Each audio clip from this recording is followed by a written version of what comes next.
Lycoris Recoil was easily one of the best anime airing in the summer 2022 anime season, though only when counting new anime because nothing can compare to children suffering.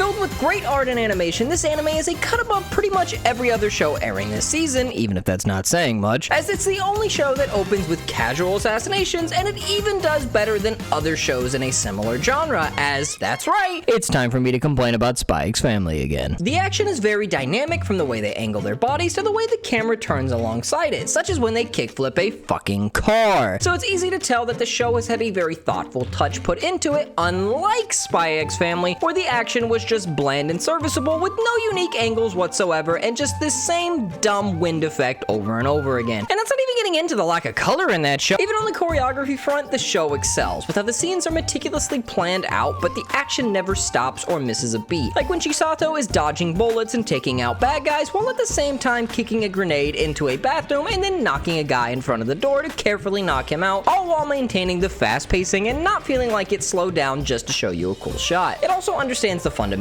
of showing and not telling by showing Chisato dodge incoming gunfire, taking a shot or two to focus on her eye right before she does so, and illustrating that she's calculating or reflexively moving out of the way of where they're aiming with the use of her eye by focusing on the target, rather than standing around and having someone explain how she's doing it, just because there's nothing worse than when characters won't shut the fuck up about their abilities, Jujutsu Kaisen! It maintains this level of high-octane spy action whilst also delivering on the character front as well for the slower moments of the anime, namely by having a really fun character dynamic where the two main characters bounce off each other extremely well and each exhibit their own form of gap moe, whether it be through the super serious Takina, who's wet behind the ears and trigger happy but utterly adorable with how murder happy she is to the point of using the person she's supposed to protect as bait, or through the super hyper and super annoying Chisato, who's the veteran at what she does but still exhibits prime gremlin energy through her annoying actions and voice. Hi,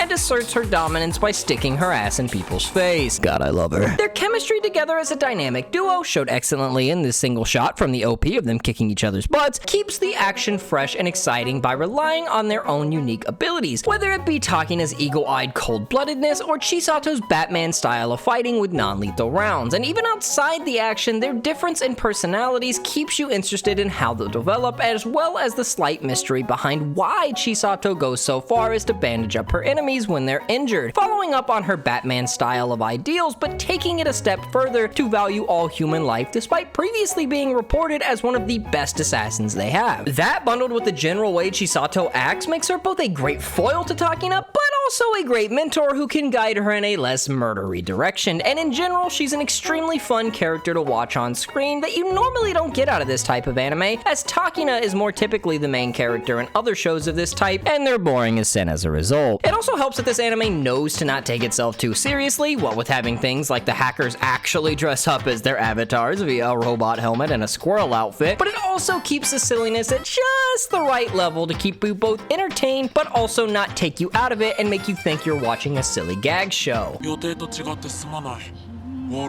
Okay, I take it back. I can't take this seriously. The anime isn't perfect though, as some of the direction does feel a little clumsy, which makes sense since this is the director's first work, but there's a clear interest of wanting to make a fun show on display in addition to some skill. Like how it expertly defies your expectations by actually having the client die in episode 2, only to reveal that there was actually a different person inside the scroll outfit, rather than it being a robot of some sort or the actual client themselves, and the real client was actually a lolly in a suitcase. Oh, fuck! It certainly has areas it can improve in, like having Chisato have a special set of gadgets for each situation, rather than one pair of magic guns that can do whatever they need to do based on the scene, and there is a bit too much exposition in the first episode, in addition to the anime requiring that you suspend your disbelief a bit, as Chisato's magic non-lethal rubber bullets that can pierce through sheet metal but not kill a person are a little silly. But to be fair, this is the same show that has a squirrel driving a car and high school girl assassins, so that's to be expected, and these are mostly minor nitpicks for an otherwise very entertaining buddy cop show. If anything, I'm willing to ignore all of it because